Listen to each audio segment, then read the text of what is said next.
Good evening, YouTube. I am back. No hockey updates lately because it was the All-Star break, and the Leafs also had their mandated week off that the Players Association got them a while back. So they're actually not in action again until Friday, but I'm hoping they're just using the time to rest anyways, and practice, of course. But I've been up to a bunch of stuff lately. The first thing is we got my dad a gift card for the movies for Christmas as one of his gifts, and so me and James took him to go see Bumblebee last weekend or the weekend before, and I was really looking forward to that, and it took us a while to get around to seeing it, but it was awesome. It was it's a total reboot of the current live action Transformers franchise, which many people didn't, other than the very first movie, didn't really like the Michael Bay movies, and for some reason people are way too critical. They all think they can make their own movies or something better or whatever. I don't know. I see those things in full CGI glory, and I go, what could be better than this, right? Other than a Star Wars film. But that's neither here nor there. But Bumblebee is, it's like I said, it's a reboot of the series, and it starts off with a brief scene on Cybertron during the Great War, and the Autobots are in they're just under constant attack, and they're not keeping up. So they decide to leave Cybertron to regroup and come back to fight another day. And what Optimus Prime does is task one of his top lieutenants, B-127, to go to a remote planet called Earth, and this is the year 1987. And his job while there is to check the planet out, make sure it's suitable for a base, and then acquire the Autobots a base for them to operate out of. So he shoots off to Earth, and upon arriving, he actually touches down during a military exercise by Sector 7, the alien division of the U.S. government, military branch or whatever it is, and one of the leaders of this Sector 7 at the time, Jack Burns, he witnesses Bumblebee, and of course he's different, he's an alien, so they attack him and force Bumblebee's hand, and so he's running around. And then further complicating matters is that a Decepticon triple changer named Blitzwing, yes, Blitzwing, one of my favorites, he shows up and engages Bumblebee. So then a big fight ensues. Bumblebee eventually destroys Blitzwing, but Blitzwing tears out his voice module and also injures him pretty bad to the point of system failure. So he shuts down. And then the scene shifts to a town, a small town near San Francisco, I think, and a young girl named Charlie. She's about 17, and she's struggling with stuff because she lost her dad a while ago, and she doesn't enjoy her mom's new replacement, Ron, as her stepfather, and she just can't wait to kind of get away from it all. She spends most of her time trying to fix up an old Corvette that her and her dad used to work on. That was their thing, but it's tough going. But then one day at the junk shop where she acquires all of her parts, there's an old grumpy guy named Hank that runs the place, and one day while there, she finds an old Volkswagen Beetle under a tarp and makes a deal with Hank that if she can get it up and running and going, she can take it for free, and eventually she does. Now when she gets it back to her house and in the garage, suddenly this old dilapidated bug transforms into an alien robot, and at first Charlie is very frightened, but then she realizes that this robot is more scared of her than she is of it, and he's also lost his memory. He doesn't know what's going on. So then she tells Bumblebee that he can't let anybody else see him in his robot mode, or else it will lead to bad things for him. So the two develop this great friendship, and eventually one of Charlie's neighbors, a young man named Memo, who has the hots for Charlie, stumbles upon Bumblebee in his robot form. So then she makes him keep the secret, and they start forming a friendship. And but eventually a couple of Decepticons named Dropkick and Shatter, I think it is, track Bumblebee's signal once he came back online, to the San Francisco area, and they convince the Sector 7 brass that they are in fact the good guys, and they're hunting down a fugitive from their home planet, B-127. So they ally with them, and of course eventually the humans realize their mistakes, and it's up to Bumblebee and these two humans to sort the situation out, to defeat these Decepticons and make everything okay. So yeah, like I said, it was an awesome movie. The action was great, the story was cool. I really can't wait to get the Blu-ray, because I want to watch that opening sequence on Cybertron again, because it happens really fast, but there's so many brief cameos by some of my favorite Transformers, and although they're live action, they're very much more representative of their original G1 cartoon looks and feels. Their Wheeljack is one of my favorite Transformers of all time. He's in it very shortly. Ratchet and Ironhide are. Cliffjumper makes an appearance, and then the two best Decepticons like Shockwave and Soundwave, they show up, and then a number of the Seekers as well. I know Thundercracker, I saw him in there, and there's some other ones as well, and then of course Blitzwing and stuff. So, but I want to watch it again, because I know that there's others, but it all happened too fast and was all over the place. So I know I missed some stuff. So I can't wait to watch it again eventually. So that was Transformers, Bumblebee. The next thing I did was I finished reading this, a new Marvel Spider-Man book called I forget, Forever Young. It takes place.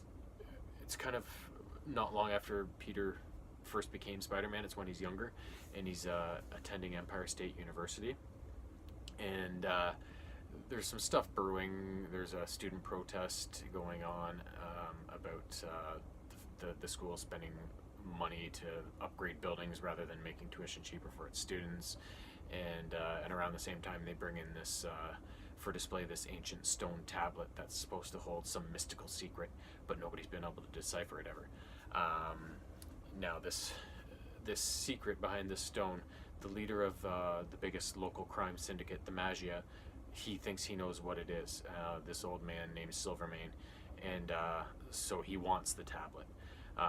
Now when the Kingpin, Wilson Fisk, finds out that the Magia wants the tablet, he wants the tablet. So soon enough, the Kingpin organizes a raid on the university and tries to get the tablet, but Spider-Man interrupts, and once the dust is all settled, the Magia and Silvermane are the one that come away with the tablet. So Silvermane he kidnaps Kirk Connors by holding his family hostage and threatening harm to them, to come up with a formula, decipher the tablet, come up with a formula, and for which he believes it's kind of like a fountain of youth thing, an everlasting elixir that'll keep you young. And Silvermane's an old guy who's on his last legs, so he really wants it, and he wants it fast. Once he takes it, though, he gets younger, but he also gets younger to the point where he disappears. So nobody knows what happens to Silvermane. And in the end, Spider-Man rescues Kirk Connors' family, and Kingpin goes into a coma after a big shock that his supposedly dead son is still alive, and it all kind of ends weirdly. And then the book is actually divided up into two parts. So that was the first part, and then it skips ahead 2 years, and a lot of things have happened. Gwen Stacy is dead at the hands of the Green Goblin, as is her father, Captain Stacy of the police force, who dies from other means. And then also the Green Goblin is dead in a fight with Spider-Man, and so Harry is upset because of it, and is sunk into addiction. And then the worst thing of all, Spider-Man soon finds out that his Aunt May is really sick with a liver condition, and the doctors think that Peter could just do an organ donation, but he can't because of his radioactive blood, naturally, right? So Peter's got all this stuff going on, and then he goes out to blow off some steam one night as Spider-Man, and stumbles upon an old police repository of artifacts and case files and stuff like that, and he sees a young man who looks awfully like Silvermane trying to steal the stone tablet from the first part of the story, and Spider-Man is very confused by this. So then it's just the tablet coming back, and Silvermane is alive somehow, and he wants to reclaim his memories of who he was before because he's lost them. And then at the same time, the Kingpin's wife, Vanessa, approaches Spider-Man and asks him to obtain the tablet for her so she can bring the Kingpin back to life, because she thinks the tablet's the only thing that's going to do it. And she says if Peter does, she will pay for an experimental treatment for his Aunt May that should heal her, which is very expensive. So then Spider-Man has to wrestle with, do I give this tablet to somebody who's going to bring back an evil person to save my aunt, or do I not and let her possibly die, and not let this maniac back on the street, sort of thing. So that's kind of what he wrestles with in the second half of the story. Good book. I'm always very confused about the whole Gwen Stacy MJ thing, because MJ's in this book, but she's more just a friend, and Gwen Stacy's Peter's girlfriend. So I don't know if they ever coexist as girlfriends in the same story, or if it's kind of like two different universes where they're girlfriend and boyfriend or whatever. But I should probably Google it. But I've always been kind of confused on that. And actually, my low battery just came up. Boom. The next thing, me and James had kind of a movie fest this past weekend, because it's like mounds of snow, blowing cold Arctic winds, -20s, -30s, all sorts of shit outside, so it was kind of miserable. We did go outside to play ball hockey in the backyard for brief spells, but for the most part we were inside being cozy and very much gathered around the TV for various reasons. So the first thing we watched was Star Wars: The Last Jedi, which of course we saw in the theater long ago when it first came out. But I'd actually picked it up on Blu-ray a while back, but we hadn't got around to watching it. But it's a big, beautiful, glossy movie. After the events of The Force Awakens, the Resistance is fleeing from the First Order because their home system has been blown up, and their base and stuff like that.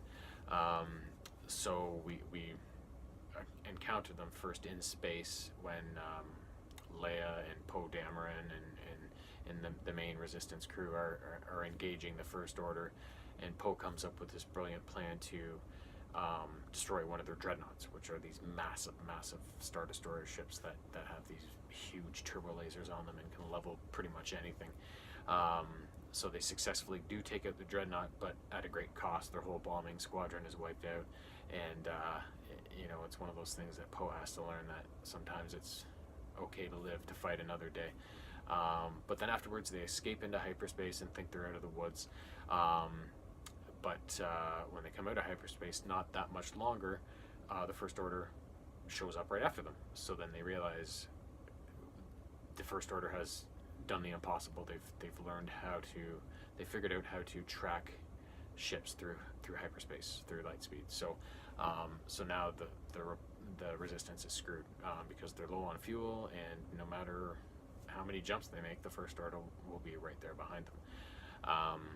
So working together, a sister of one of the bomb squadron flyers that was killed in the action, her name is Rose. She catches Finn trying to desert because he's trying to go after Rey, and she detains him, and then they get talking about stuff, and they figure out how the First Order is tracking them through light speed. So then they approach Poe with a plan to sneak aboard the ship in the First Order fleet that is doing the tracking and disable the device that is doing so. And with Finn's knowledge of First Order equipment and ships, they feel they can do so. And so then a plan is put in place for them to go do that. First they have to go to a casino world called Canto Bight to find a master slicer to help them out with the mission, and then they're gonna actually get on the ship and do it. And while all this is going on, Rey is on the strange island, and has just found Luke Skywalker, and he wants nothing to do with her. He doesn't want to train any more Jedi. He doesn't want to. He just wants to die. He wants the Jedi to die. It's over. And as their relationship develops, we see why. He's responsible for Kylo Ren becoming Kylo Ren, and all the terribleness that has ensued afterwards. So eventually he comes around after realizing Rey's power and what's going on, and tries to give her a bit of a start on her Jedi training. So eventually it all comes to a head on a planet that was an old rebellion base years ago, and they still have a functioning base there. And they kind of leave the survivors of the First Order pursuit, head down to the planet and take up residence in this base and just try to hold out. They hope that Rey and help is coming, and they just try to hold out. So there's this big last battle, and eventually Luke Skywalker and Kylo Ren come face to face, I guess, kind of, in a final battle that delays the First Order before the Resistance Rey can show up and rescue everybody, and the Resistance can boot it on out of there and live to fight another day. So, like I said, a big, glossy, beautiful movie. The effects and the action sequences in these movies are fantastic. And the more I watch The Last Jedi, the more and more I like it.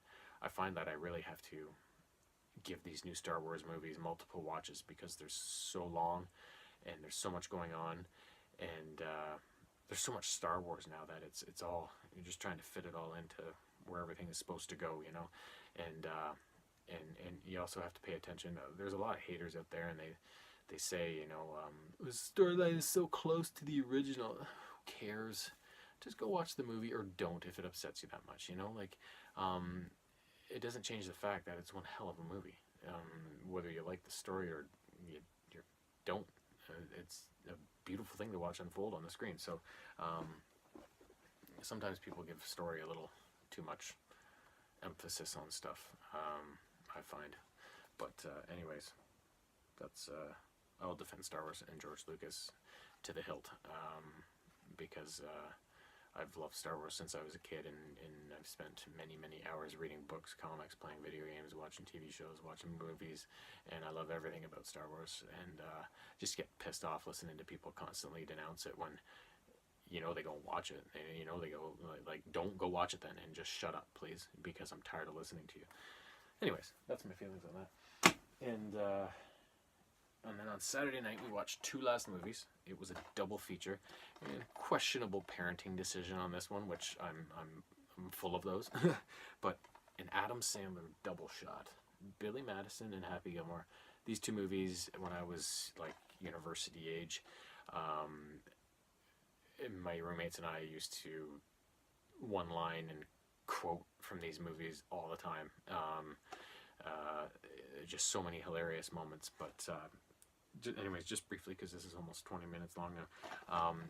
Billy Madison, in that movie, Sandler plays the titular character, who is the heir to the Madison Hotel fortune.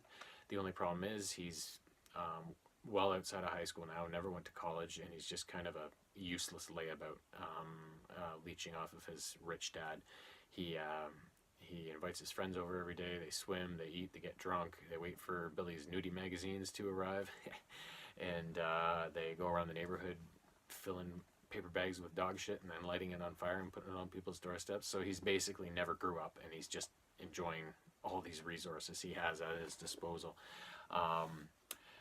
Reality sets in, though, one day when his father, Brian, announces that he's not handing the company over to Billy when he does retire, but one of Brian's right-hand men in the company, Eric Gordon.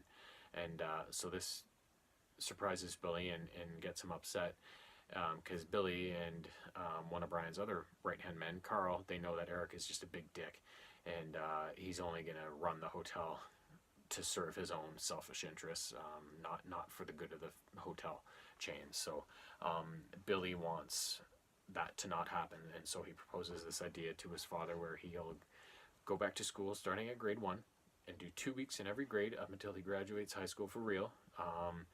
And and if he does it successfully, then he gets the company.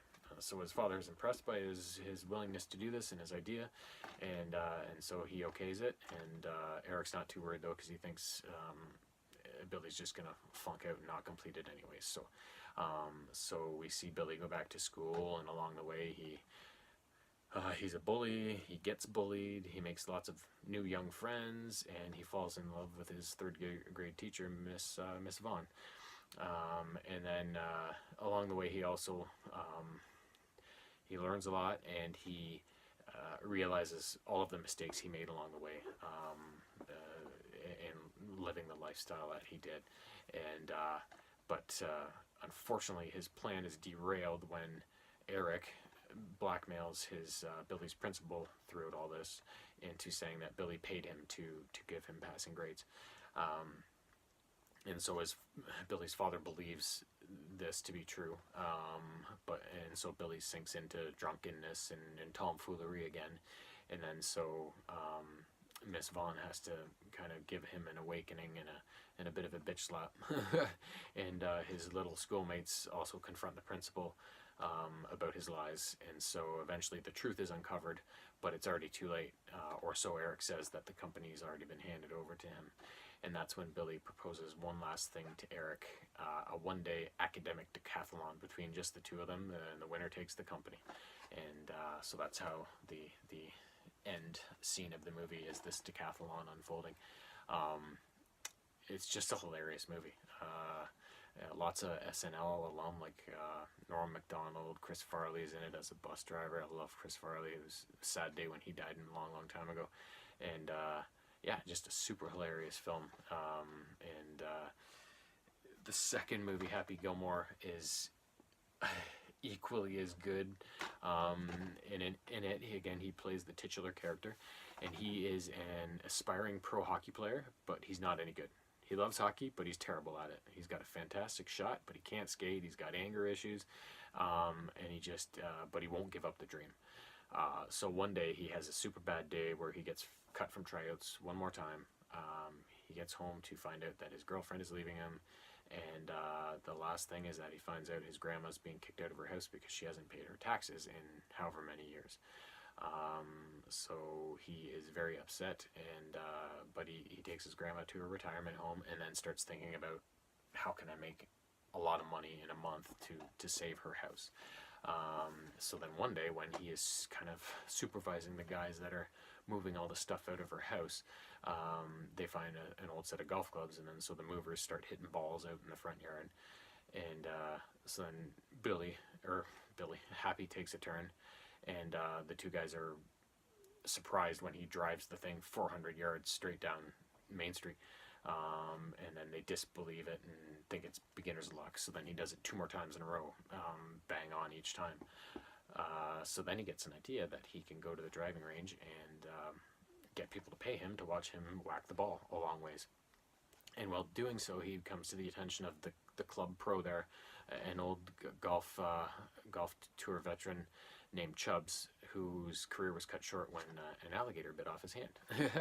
So he approaches Happy and says, and he wants to train him and get it. He thinks he can make the tour, and he can take a shot at it by playing in one of the local golf tournaments that's coming up in the very near future. And if he wins it, he will be invited to go on the actual pro tour.